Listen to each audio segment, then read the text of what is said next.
New Yorkers, who are hard-pressed to agree on anything, do agree that traffic is a problem and it has been for years.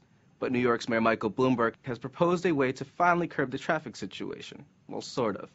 It's known as congestion pricing and simply said will put a surcharge on vehicles traveling south of 86th Street. The money generated by this fare or toll, don't you dare call it a tax, will go toward expanding mass transit and improving roads. Congestion pricing, not surprisingly, has the city divided. Transportation experts say it will likely reduce traffic somewhat, but drivers who already pay high bridge and tunnel tolls, outrageous parking fees, not to mention the ever-rising cost of gas, are fuming. So we decided to take a closer look at this controversial plan that has New Yorkers once again stuck in gridlock. Typical midday in Manhattan. How bad does it get? Just consider this: average speed 12 miles per hour. The price tag for this mess? An estimated $13 billion per year. Are you familiar with Mayor Bloomberg's proposal on congestion pricing? For cars coming into the city? Right. Well, actually, you'd be charged, it's $5.55 right now. You'd be charged $8 just for traveling before 6 p.m. What do you think about that? What I think is that anything Mayor Bloomberg wants to do, I'm for. But not everyone is so enthusiastic. So $8, I think, is sort of prohibitive, you know? And I wouldn't say anything bad about the mayor, but I think he might want to rethink that. Were you aware that you would have been charged to travel below 86th Street? Mm-hmm. Are you in favor for it, or opposed to the plan of congestion pricing within the city? Selfishly, I don't want it, but I think it's good for the environment. So. The proposed congestion pricing plan would institute a daily fee for entering Manhattan south of 86th Street. Unless they stay on the FDR or West Side Highway, cars would pay $8 and trucks $21. The fee would be in effect weekdays between 6 a.m. and 6 p.m. Joanne Cortez is a sales manager at Pain de Viande, a bakery in Long Island City. Many of her clients are south of 86th Street within the proposed congestion zone. We asked her how her business could potentially be affected. It will have a severe impact on our business because it's going to create a lot of problems for us, paperwork-wise. It's also going to be very costly for us. I don't know how we're going to even, be able to stay in business if we're going to be being charged. I think it's $21 per truck in Midtown. Midtown has a lot of restaurants, and that's a majority of our business. So if you have to put a surcharge of $21 per truck, we won't be able to afford that. We would have to pass that expense on to the customer, who will not like that very much, and possibly, lose accounts. The fee is expected to generate $400 million each year. The money would be used for improving and expanding New York's mass transit system and transportation infrastructure. It would also help improve traffic enforcement through the implementation of advanced traffic monitoring technologies and increased number of traffic enforcement officers. We spoke with Sam Schwartz, former New York City Traffic Commissioner, also known as Gridlock Sam. We asked him about the financial aspect of the proposal. It's really important that the money only go to transportation. And at the same time, there's a lock in the money that's currently going to transportation, because government is notorious for all sorts of gimmicks.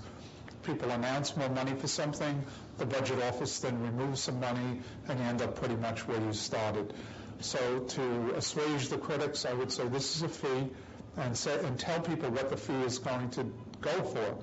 The mayor is hoping to get $500 million from federal transportation funding that would help implement the congestion pricing program.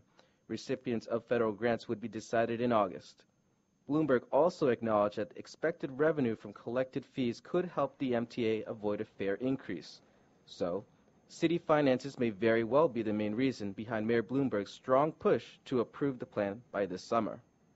Although the idea of congestion pricing actually started here in New York, it was first implemented in London, where it has been running since 2003. Advocates for congestion pricing in New York hope to see similar effects to those in London, where travel time in the city zone decreased by 20% after the fee was introduced. Here in New York, we have almost 1 million vehicles entering Manhattan daily. So how does Pain de Viande currently cope with traffic? Believe it or not, they make deliveries to Manhattan 4 times a day. We are prepared for the traffic, of hitting traffic, so we schedule our trucks to go out early enough so that we can deal with traffic patterns. And we organize our bakery so that the trucks go out, and if they hit a little bit of traffic, they still have time to complete their deliveries. Experts say that we should see some traffic improvements within the city as a result of congestion pricing. We asked Gridlock Sam about the potential benefits of the plan. Of course, some reduction in traffic flow, a revenue stream for transit, and also forcing some people to go from their car into transit. So enormous benefits for everybody. We also asked Anthony Gaddy, manager of traffic operations at traffic.com, and what his take on the proposed measures. Well, it could be a difference in the situation. I don't really see it impacting people commuting from New Jersey into New York. However, it could help people in the long term who are commuting from the Bronx and Queens into New York City. That, over time, once they do expand the Long Island Railroad, the Bronx Metro North stations, and even the city subways, that will help alleviate a lot of the congestion problems that are now something that we're dealing with.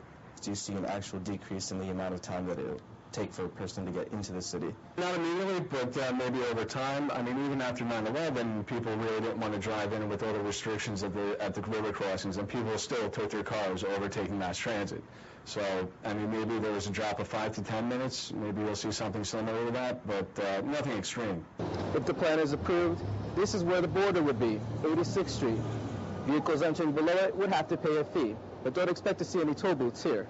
Instead, traffic cameras like this one would take a photo of your license plate and you would receive a bill from the mayor. Just kidding. Or you would be billed regularly through your Easy Pass account. Why was that chosen as the boundary, if you will, between the central business district and residential? The 86th Street boundary surprised me. All of us who have been working on congestion pricing over the years always and only suggested it from 60th Street south. The Upper East Side is the hospital zone. It's primarily residential. The West Side is almost entirely residential. So I think the mayor is going to have to compromise, bring that zone down closer to the real business district of New York. And the one that's been legally defined in law is Manhattan south of 60th Street. We spoke to some residents around 86th Street to hear how they feel about the proposed congestion pricing plan. So you wouldn't be willing to pay a fee to travel within a certain area? Absolutely not. No? And what makes you so adamant about that? Because it's expensive enough to live in the city. Any other fee just adds on to it. It's like it's difficult even to live on anyone's salaries. Forget it. It is still questionable how effective the proposed concept would be in reducing congestion. Commuters who do not have efficient access to transit would likely continue to drive into the city and pay the fee. Others just prefer driving than riding crowded subways or trains in rush hour, and businesses like Pan de Vion have no alternatives to making trips into Manhattan due to the fact they have customers here. They're still going to have to come in and do their business. Maybe some businesses will say, work a little smarter and say, okay, since we have this, let's go in, let's cut the number of trips. But we are a fresh baked goods. We can't do that. We can't just say, okay, let's make one trip into the city to reduce those costs because we won't be serving the product that we want to.